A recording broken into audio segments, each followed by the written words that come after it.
Bueno, estábamos en el Huerto de los Olivos, ¿se acuerdan, no? Habíamos visto el día pasado la oración de Jesús y cómo Dios le conforta, ¿no?, a través del ángel, puesto que sus amigos, los apóstoles, pues le fallaron, diríamos, dormían. Pero recordemos que nos había dicho que los apóstoles, un tanto desconcertados, pues uno hirió la oreja del siervo del sumo sacerdote, le cortó la oreja derecha, ¿no? Y Jesús, tocándola, la curó. San Juan nos dice quién fue, quién cortó la oreja. Leamos en el Evangelio de San Juan, capítulo 18, los versículos 10 al 12. Entonces Simón Pedro, que tenía una espada, la desenvainó e hirió al siervo del sumo sacerdote y le cortó la oreja derecha.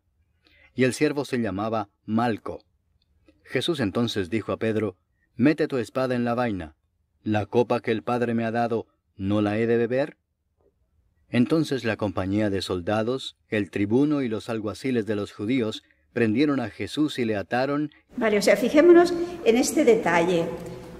El que sea Pedro el que cortó la oreja tampoco tiene demasiada importancia. Vemos el Pedro espontáneo que siempre aparece, ¿no? Pero en principio es aquel que siempre responde. Recordemos cuando está que Jesucristo camina por el lago alborotado: si eres tú, mándame ir a ti. O sea, espontáneo, pero luego le da el miedo. Pues aquí tenemos ese mismo Pedro, ¿no? Valiente, le corta la oreja a Malco. Luego no lo conozco, no sé quién es. Pero fijémonos la respuesta de Jesús a Pedro. ¿Por qué le dice que guarde la espada? El cáliz que me ha dado el Padre, ¿no lo voy a beber? ¿Qué le quiere decir Jesús con eso? Recordemos que en el capítulo 14, quizá no hará falta leerlo, cuando estaban en la sobremesa de la última cena, Jesús dice: conviene que el mundo sepa que amo al Padre. Levantaos, vamos. Es decir, lo que hace que Jesús permanezca fuerte, firme, decidido, es el amor al Padre. Y Él quiere hacer lo que al Padre le agrada. Es lo que simboliza ese beber el cáliz que el Padre me ha dado. Por lo tanto, fijémonos que es el amor al Padre y por lo tanto el amor a nosotros, a quien el Padre ama y por el cual ha entregado a su Hijo, luego el amor que Cristo nos tiene a nosotros, es lo que lo motiva a soportar todo lo que soportó y lo que da sentido a ese sufrimiento suyo. Y por lo tanto, fijémonos que nosotros también podríamos preguntarnos ¿por qué a veces quizás nos desanimamos y nos dejamos o nos hundimos cuando nos encontramos en una situación difícil, complicada, de sufrimiento? Pues yo creo que es señal de que no amamos suficientemente. Que el amor a Dios y el amor a los demás, a los cuales con nuestro sufrimiento, aceptado con Cristo y como Cristo, podemos ayudar, no es tan fuerte. Tenemos que fortalecer más nuestro amor, que es lo que tiene que motivarnos, que es lo que realmente da alas para soportar lo que haga falta. Y esto lo vemos a todos los niveles. Cuando a veces, por ejemplo, vemos a una madre que es capaz de sufrir con un bebé y se olvida que tiene que dormir, se olvida de todo, porque está pendiente de su bebé, que no le falte nada, que no llore, que esté bien. Y no le sabe mal hacer eso. ¿Y por qué lo hace? ¿Por qué lo hace con ganas, con ilusión, sin quejarse? Porque ama a su hijo. Es siempre el amor lo que nos motiva, nos da fortaleza, nos da alas. Pues Jesús, el amor al Padre, le lleva a soportar todo lo que va a significar el terrible sufrimiento de la cruz. El amor al Padre y el amor a nosotros. Pues volvemos a Lucas y leemos los versículos 52 al 54. Y Jesús dijo a los principales sacerdotes, a los jefes de la guardia del templo y a los ancianos que habían venido contra él: como contra un ladrón habéis salido con espadas y palos? Habiendo estado con vosotros cada día en el templo, no extendisteis las manos contra mí. Mas esta es vuestra hora y la potestad de las tinieblas. Y prendiéndole, le llevaron y le condujeron a casa del sumo sacerdote, y Pedro le seguía de lejos. Observemos que ha ido una turba quien va a buscar a Jesús al huerto con hachas y con espadas, etc., y con antorchas.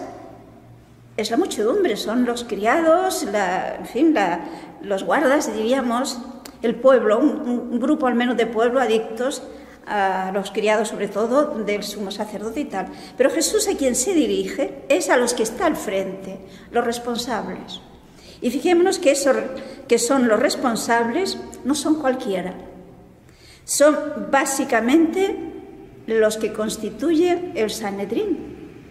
Por lo tanto, los que en nombre de Dios han de gobernar al pueblo.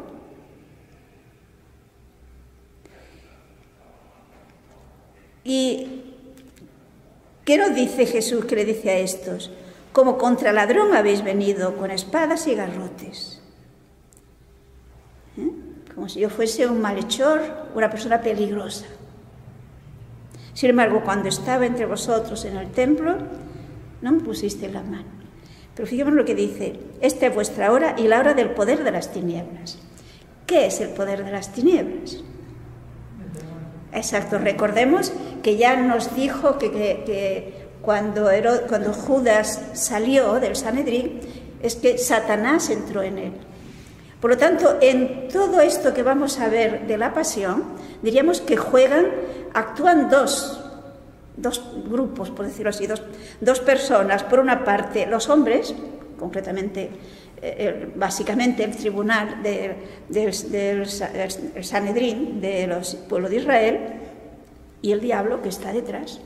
Con lo cual, fijémonos que nos indica que cuando los seres humanos vivimos al margen de la voluntad de Dios, nos convertimos en títeres del diablo. Es el diablo que actúa, es Satanás el que está actuando a través de Judas, a través de toda esta serie de personas que van a acusar y que van a causar todo el sufrimiento terrible de Jesucristo. Es la última tentación de Satanás para intentar que Jesús deje de hacer la voluntad del Padre. Recordemos que cuando San Lucas nos habló de las tentaciones en el desierto, dice que el diablo se alejó hasta otro momento oportuno. Y ahora emplea toda su batería para intentar vencer a Jesús. Y cuando piensa que lo ha vencido, en realidad él es vencido. Porque con la pasión y muerte Jesús vence al diablo. Y lo vence, fijémonos bien, no con la fuerza de la violencia, sino con la fuerza del amor, que le lleva hasta la muerte. Esa es la fuerza que tiene Dios, la fuerza del amor. A continuación, fijémonos que Lucas no nos relata lo que sabemos, por ejemplo, por San Juan y también por San Mateo y San Marcos, que ocurre después que cogen preso a Jesús. Es decir, si relacionamos los relatos de los distintos evangelistas, vemos que hay una primera comparecencia de Jesús ante Anás, que eso solo nos lo cuenta San Juan. Luego hay una comparecencia, todo esto por la noche, cuando vienen del Huerto de los Olivos, en casa del sumo sacerdote Caifás. Y luego, por la mañana, hay el otro juicio, que es el que nos va a hablar Lucas, sobre todo, que tiene ya lugar en el Sanedrín propiamente, y que es el que, de hecho, oficialmente será válido. San Juan, quizá lo podríamos leer, ven en el capítulo 18, los versículos 13 y 14. Entonces la compañía de soldados, el tribuno y los alguaciles de los judíos prendieron a Jesús y le ataron y le llevaron primeramente a Anás, porque era suegro de Caifás, que era sumo sacerdote aquel año. Era Caifás el que había dado el consejo a los judíos de que convenía que un solo hombre muriese por el pueblo. Por lo tanto, fijémonos bien que según Juan, desde el huerto lo llevan primero a casa de Anás, pero Anás no era el sumo sacerdote. Y porque se nos dice que Anás era el suegro de Caifás, que era el sumo sacerdote. Pero de hecho se ve que, digamos, quien efectivamente gobernaba era Anás, a través de, en este caso, de Caifás, que era su nuera, su yerno. Vale. Pero luego esta ida a casa de Anás era más bien pues para justificar, para alabar a Anás, etcétera, etcétera. Pero cuando Lucas nos hable del sumo pontífice, se referirá siempre a Caifás, no a Anás. Continuamos 55 al 62, de Lucas, Y habiendo ellos encendido fuego en medio del patio, se sentaron alrededor, y Pedro se sentó también entre ellos. Pero una criada, al verle sentado al fuego, se fijó en él y dijo, «También éste estaba con él». Pero él lo negó diciendo, «Mujer, no lo conozco». Un poco después, viéndole otro, dijo, «Tú también eres de ellos». Y Pedro dijo, «Hombre, no lo soy». Como una hora después, otro afirmaba diciendo, «Verdaderamente también éste estaba con él, porque es Galileo». Y Pedro dijo, «Hombre, no sé lo que dices». Y enseguida, mientras él todavía hablaba, el gallo cantó. Entonces, vuelto el Señor, miró a Pedro, y Pedro se acordó de la palabra del Señor que le había dicho, «Antes que el gallo cante, me negarás 3 veces». Y Pedro, saliendo fuera, lloró amargamente.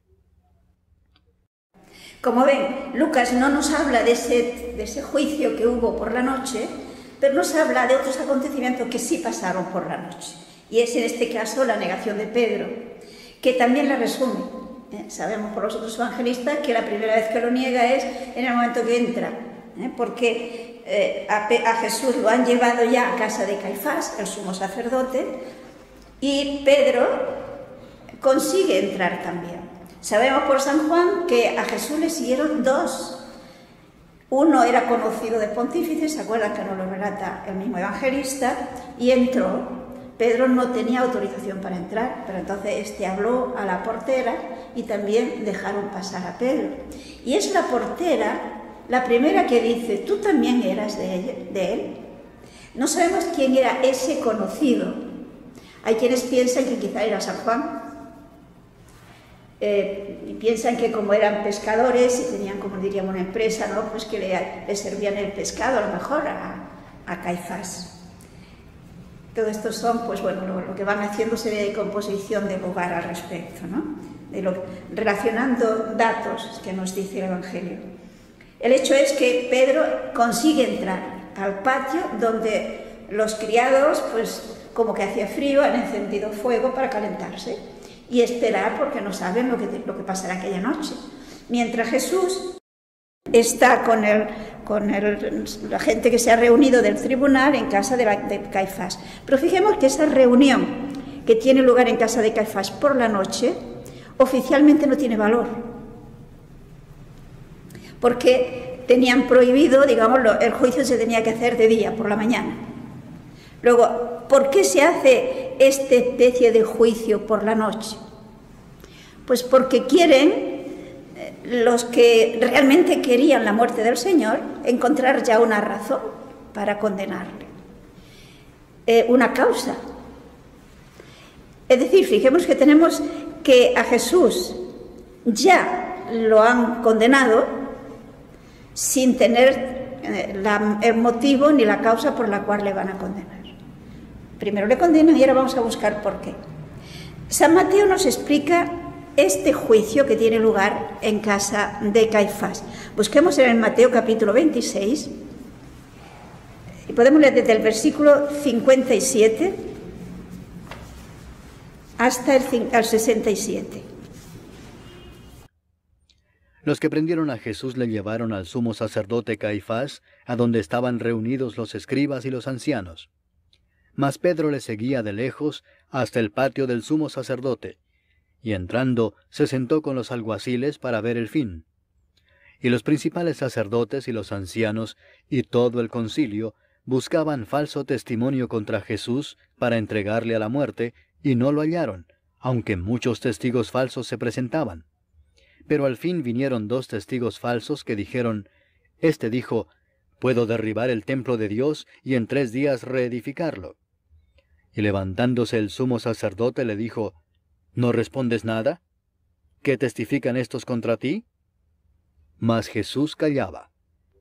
Entonces el sumo sacerdote le dijo: «Te conjuro por el Dios viviente que nos digas si eres tú el Cristo, el Hijo de Dios».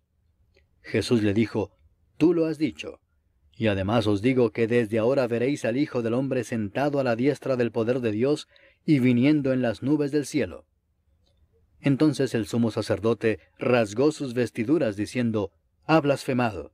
¿Qué más necesidad tenemos de testigos? He aquí ahora mismo habéis oído su blasfemia. ¿Qué os parece?». Y respondiendo ellos dijeron: «Es reo de muerte».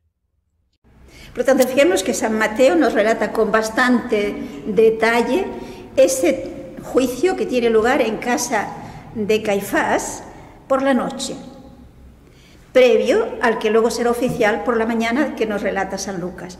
Y observemos aquí que ciertamente ya habían decidido condenarle. Entonces buscan una causa que puedan presentar para condenarle. Y comienzan por tener falsos testigos, a los cuales sin duda alguna les han pagado. Pero vemos que realmente la inocencia de Jesús es tan manifiesta que no consiguen ponerse de acuerdo. Y por último, los últimos que se presentan son 2, porque según la ley tenía que ser un mínimo de 2, uno solo no era suficiente para que fuese válido el testimonio, que dicen, si se fijan, cogen unas palabras de Jesús y las tergiversan. Que Jesús dijo que iba a destruir el templo y lo iba a reedificar en 3 días. ¿Se acuerdan qué fue realmente lo que dijo Jesús? Jesús le dijo: «Destruid vosotros, destruid este templo», y San Juan dice, se refería al templo de su cuerpo, «y yo en 3 días lo levantaré». Por lo tanto, es lógico que tampoco se ponían de acuerdo. Entonces, en vista de que esta primera treta, llamémoslo así, de buscar testigos falsos no resulta, son ellos mismos, fijémonos bien, el tribunal, los jueces, los que se constituyen de alguna manera en testigos. O sea, una injusticia total. ¿Y a qué acuden? A algo que saben que Jesús lo va a decir.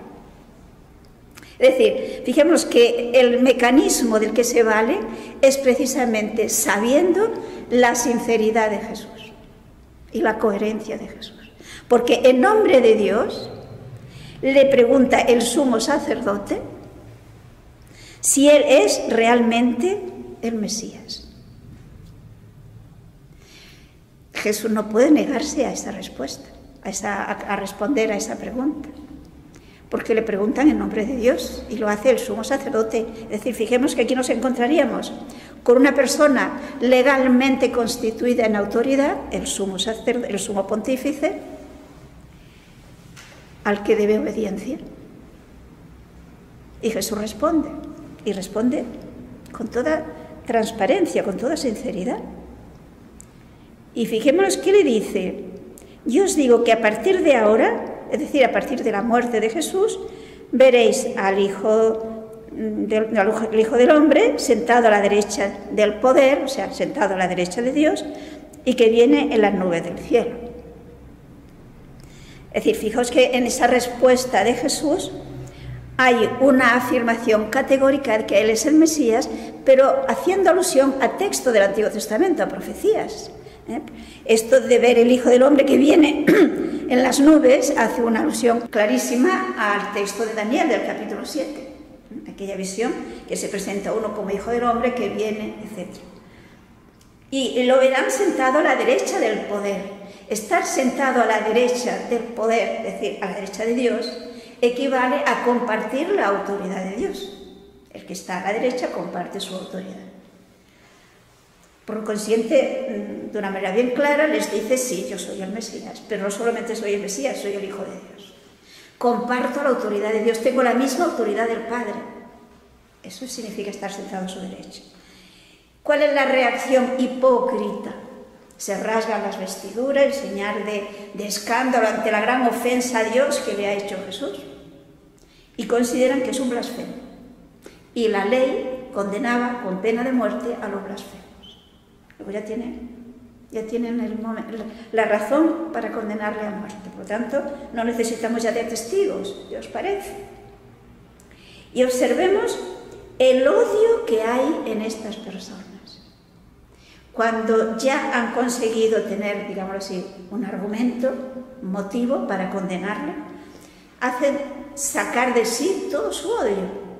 Y en el fondo, si se fijan, lo que hacen es rebajarse, porque ellos, las autoridades, empiezan a escupir, comienzan a darle puñetazos, comienzan a herir a Jesús. Esto es indigno. ¿Por qué? ¿Por qué razón a un reo se le puede hacer todo esto? Lógicamente, si ellos se rebajan a insultar y a pegar a Jesús de esta manera, no nos extraña que luego los criados que tienen que guardarle toda la noche para entretenerse hagan otro tanto. Si lo han hecho ellos, ¿cómo luego le van a reñir a ellos de haberlo hecho, a los criados de haberlo hecho? Imitan a sus jefes. Y es curioso que Jesús en este caso no protesta. Es decir, aquello que ya dijo el profeta Isaías, como oveja en mano del esquilador, no abre la boca. Mientras se han presentado los falsos testigos, Jesús no se ha defendido. Diríamos que porque no era necesario. Era evidente que no se ponían de acuerdo, que por lo tanto no había por qué defenderse, porque no había argumentos para atacarlo, ¿no?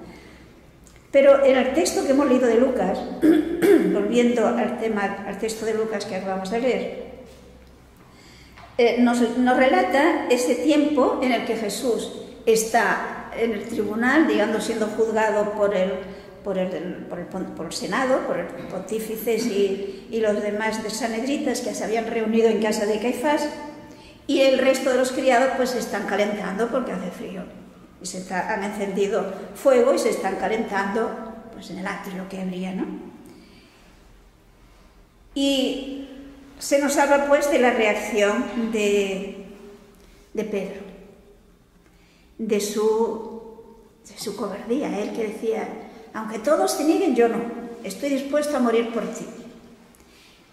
Y aquí lo tenemos pues que viéndole una sierva, que evidentemente no tenía autoridad para acusarle tampoco, y le dice: ¿este estaba con él? No, yo no le conozco. Después, al poco rato, otro le dice: sí, tú eres. No, no le conozco. Y una tercera vez: sí, porque eres Galileo. ¿En qué se dieron cuenta que era Galileo? Pues lógicamente la manera como hablaba, su acento, pues le delató, lo cual nos indica que Pedro pues allí estaba con los demás participando de sus conversaciones mientras pasaba el tiempo, es decir, como uno más entre todos aquellos que eran los que habían ido a buscar a Jesús con una actitud agresiva y los que luego se van a pasar la noche divirtiéndose a costa de Jesús. Y Pedro dice: hombre, no sé lo que dices. Y nos dice Lucas que al instante, mientras él todavía estaba hablando, cantó el gallo. Y fijémonos en el versículo 61, la delicadeza de Jesús. Se nos dice que entonces Jesús se vuelve, mira a Pedro, y uno piensa: ¿cómo miraría Jesús a Pedro? ¿A ustedes les parece que, dada la reacción de Pedro, la mirada de Jesús fue una mirada de reproche? Ciertamente que no.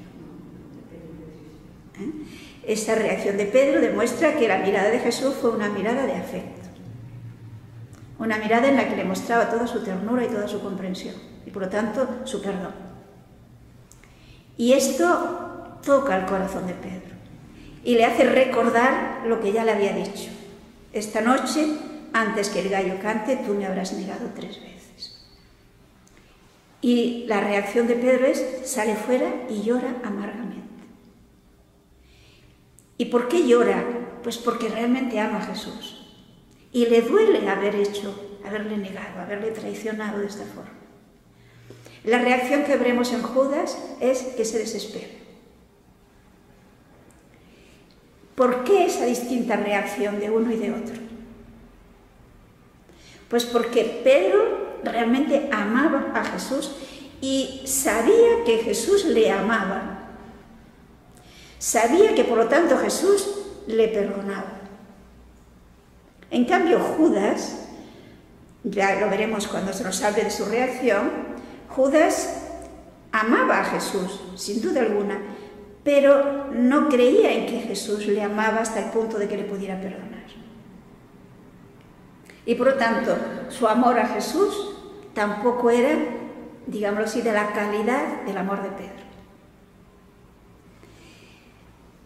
Y yo pienso que muchas veces quizás nosotros, no sé si nosotros, pero quizás muchas veces pecamos y nos cuesta, digamos, reconocer que Dios está dispuesto a perdonarnos porque no conocemos a Dios.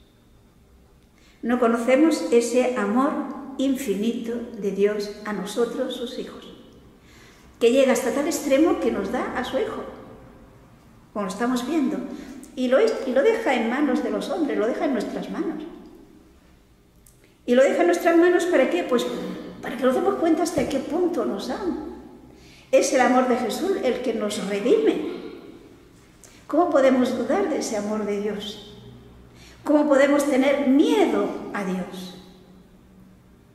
Fijémonos que esto es una cosa que está muy metida, no sé por qué, está muy metida en la conciencia de muchos cristianos. Y cristianos se consideran buenos cristianos. Y que actúan con una actitud de miedo frente a Dios. Y tienen incluso miedo de, uy, el día que yo me encuentre con Dios, y qué miedo. Esto revela que no conocemos a Dios.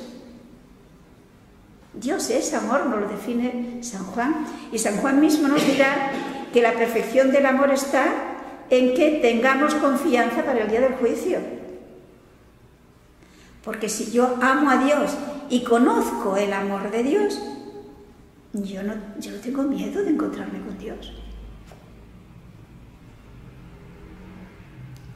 Pues Pedro sabe que Jesús le ama. Seguramente en esa mirada de Jesús lo ha visto una vez más.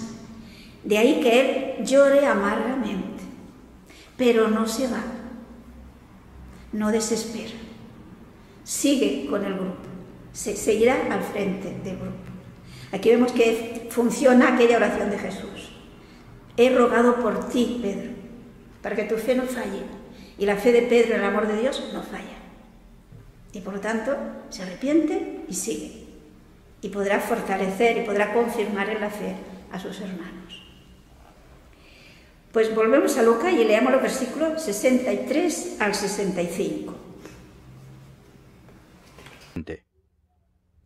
Y los hombres que custodiaban a Jesús se burlaban de él y le golpeaban, y vendándole los ojos le golpeaban el rostro y le preguntaban diciendo, «Profetiza, ¿quién es el que te golpeó?»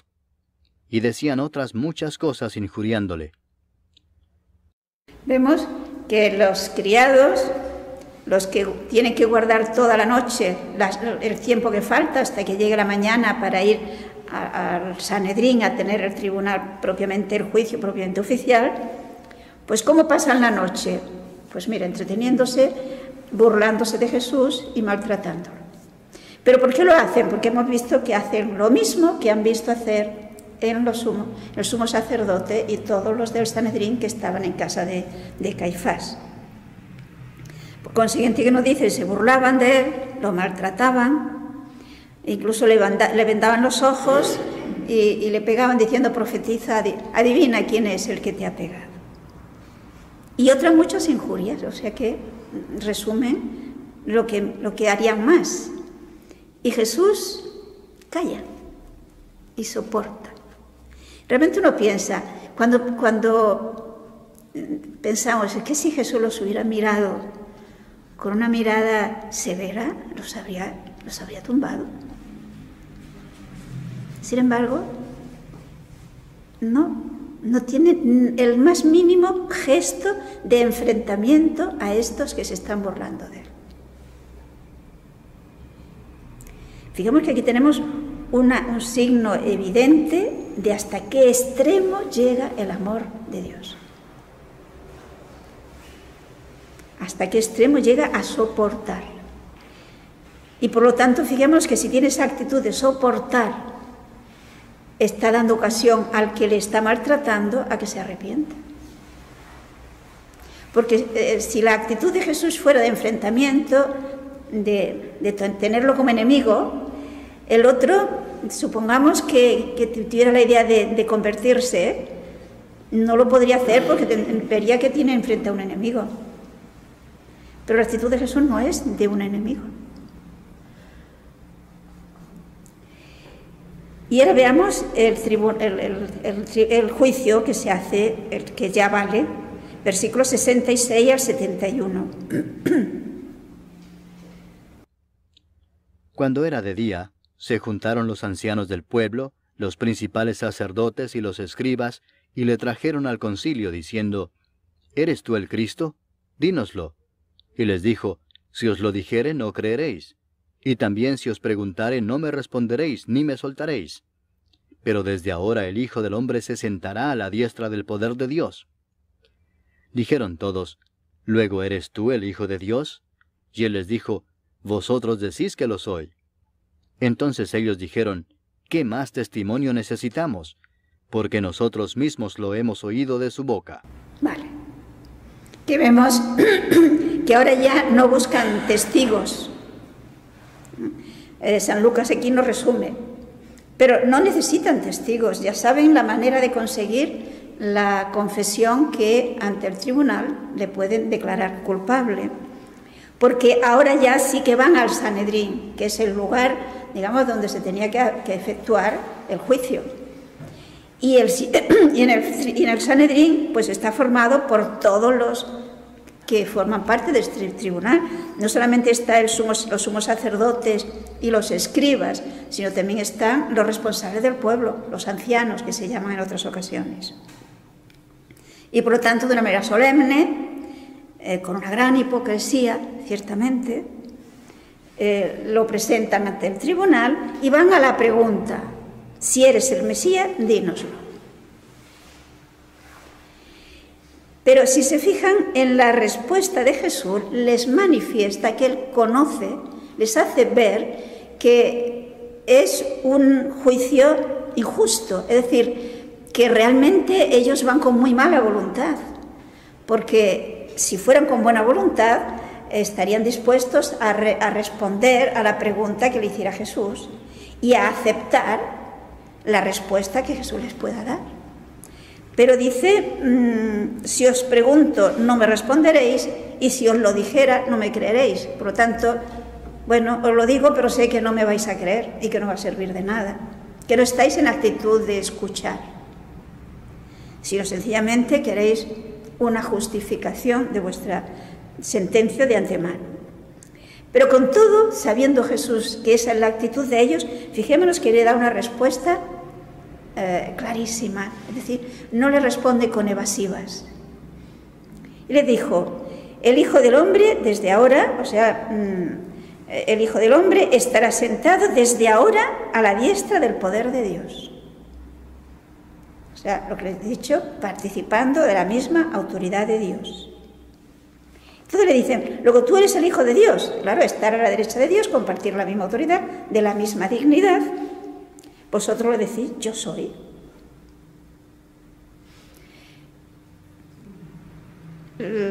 La respuesta es, pues no necesitamos ya testigos, nosotros somos testigos. Por lo tanto, los miembros del Sanedrín que no habían participado de aquella reunión que tuvieron por la noche pues ahora tienen que decir, pues es verdad, está diciendo una blasfemia.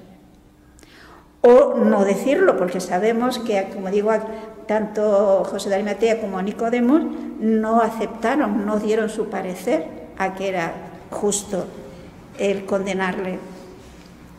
Pero, ¿qué quiere decir que le veréis sentado a la derecha de Dios? Fijémonos que indica que Cristo, después de su muerte, participará plenamente como hombre incluso de la gloria de Dios. ¿Se acuerdan de aquel texto de Filipenses? Podríamos buscarlo, si quieren, en Filipenses capítulo 2, los versículos 5 al 11. Haya pues en vosotros este sentir que hubo también en Cristo Jesús, el cual, siendo en forma de Dios, no estimó el ser igual a Dios como cosa a que aferrarse, sino que se despojó a sí mismo, tomando forma de siervo, hecho semejante a los hombres. Y estando en la condición de hombre, se humilló a sí mismo, haciéndose obediente hasta la muerte, y muerte de cruz. Por lo cual Dios también le exaltó hasta lo sumo, y le dio un nombre que es sobre todo nombre, para que en el nombre de Jesús se doble toda rodilla de los que están en los cielos, y en la tierra, y debajo de la tierra, y toda lengua confiese que Jesucristo es el Señor, para gloria de Dios Padre. Por tanto, amados míos, como siempre habéis obedecido, no como en mi presencia solamente, sino mucho más ahora en mi ausencia, ocupaos en vuestra salvación con temor y temblor. Por lo tanto, fijémonos que Filipenses, ¿qué nos dice? Que por cuanto Jesucristo, que siendo Dios, se hizo hombre y se humilló haciéndose obediente hasta la muerte y muerte de cruz, por lo cual, dice, Dios le exalzó y le dio el nombre que está por encima de todo nombre, para que al nombre de Jesús se doble toda rodilla en el cielo, es decir, participa como hombre de la gloria de la divinidad. No sé si le tomamos el peso. Por consiguiente, ¿qué significa? Que esa humanidad, igual que la nuestra, un ser humano igual que nosotros, con un cuerpo humano, con las limitaciones propias del cuerpo humano, con un alma humana, con una inteligencia humana, igual que nosotros, menos en el pecado, pero en todo igual que nosotros, ese cuerpo humano, esa naturaleza humana, ahora participa de la gloria misma de Dios. Es lo que vio, si se acuerdan, cuando en el libro de los Hechos de los Apóstoles se nos habla del martirio de San Esteban. Veo a Jesús a la derecha en su gloria, a la derecha de Dios, ¿se acuerdan, no? Lo tenemos en el libro de los Hechos, en el capítulo 7, el versículo 56. Y Jesús dice, pues vais a ver al Hijo del Hombre ahí, a la derecha de Dios, con honores divinos, por cuanto se hizo obediente hasta la muerte y muerte de cruz. Dicho sea de paso, por cuanto nosotros con el bautismo estamos incorporados en Cristo, vamos a participar de esa misma gloria. Y esa esperanza muchas veces no somos conscientes de ella. Cristo transformará nuestro cuerpo haciéndolo semejante al suyo, glorioso. Evidentemente, esto exige que huyamos de todo lo que son secuelas del pecado, secuelas de la acción del diablo, que es mentiroso y padre de la mentira. Requiere por nuestra parte el esfuerzo de irnos cada vez más configurando en Cristo, dejando que sea Cristo el que viva en nosotros. Que diga San Pablo, ya no vivo yo, es Cristo el que vive en mí. Y eso es lo que ocurre en todo cristiano. Es que no sé si somos conscientes. Pensamos, uy, el caso de San Pablo. No, eso es lo que ocurre en todo cristiano. En todo cristiano que vive en gracia, Cristo vive en nosotros. Lo importante es que seamos conscientes y conscientemente, valga la redundancia, dejemos que Él se manifieste en nuestros pensamientos, en nuestra manera de obrar, en nuestra manera de comportarnos. Pero somos templos de la Santísima Trinidad. Cristo habita en nosotros si estamos en gracia. Es ese tesoro que llevamos, que dice San Pablo, un tesoro que llevamos en vasos de barro que se pueden romper. Hemos de valorar lo que tenemos, lo que somos. Somos hijos de Dios, incorporados en Cristo, y gracias a Él. Bueno, entonces ya tenemos el tribunal que oficialmente le ha declarado reo de muerte a causa de lo que consideran una blasfemia. Vamos entonces al capítulo 23 y leamos los versículos 1 y 2. Levantándose entonces toda la muchedumbre de ellos, llevaron a Jesús a Pilato, y comenzaron a acusarle diciendo: A este hemos hallado que pervierte a la nación y que prohíbe dar tributo a César, diciendo que él mismo es el Cristo, un rey. Podríamos preguntarnos, ¿por qué, si ellos ya han declarado que es reo de muerte, por qué lo llevan a Pilato? Fijémonos que los romanos, que eran los que gobernaban Israel, en realidad muy respetuosos. Los romanos solían ser muy respetuosos con la religión de los distintos pueblos. Y por lo tanto, al pueblo de Israel, que además era díscolo de un modo especial, pues le respetaba sus leyes. Y por lo tanto había dejado el tribunal, el Sanedrín, como hemos visto, que tenía autoridad para gobernar al pueblo judío de acuerdo con sus leyes. Pero no le habían permitido poder condenar a muerte. De forma que podían juzgar en todo sentido, pero la pena de muerte no les estaba permitido que la aplicaran. Luego, como lo que quieren es que Jesús sea condenado a muerte, necesitan que el representante romano le condene a muerte. Pero claro, no pueden ir de entrada a Pilato diciéndole: tiene que morir porque es un blasfemo. Porque esto para Pilato no era motivo de pena de muerte. Luego, entonces, ¿qué hacen? Buscan con mucha habilidad cosas que piensan tiene que impactar al romano y por lo tanto le va a condenar a muerte seguro. Porque fijémonos que lo que le acusan son cosas serias, que el procurador romano tenía que cuestionárselo. Porque, ¿qué dicen? Hemos encontrado que este va pervirtiendo a nuestro pueblo. Fijémonos que le acusa de 3 cosas, en las cuales realmente una es una calumnia y las otras 2 son mala interpretación de lo que hacía Jesús. En primer lugar, pervierte al pueblo. ¿En qué sentido pervierte al pueblo? ¿En qué sentido alborota al pueblo? En todo caso, los alborota contra los sacerdotes, contra los fariseos, a causa de la hipocresía de estos. Porque si vivieran correctamente como prescribe la ley de Dios, no verían que Jesús alborote a nadie, porque Jesús precisamente no era un alborotador. Evitó precisamente todo lo que fuera una manifestación populosa. Luego, la segunda acusación, prohíbe pagar el tributo al César. Fijemos que eso es una calumnia.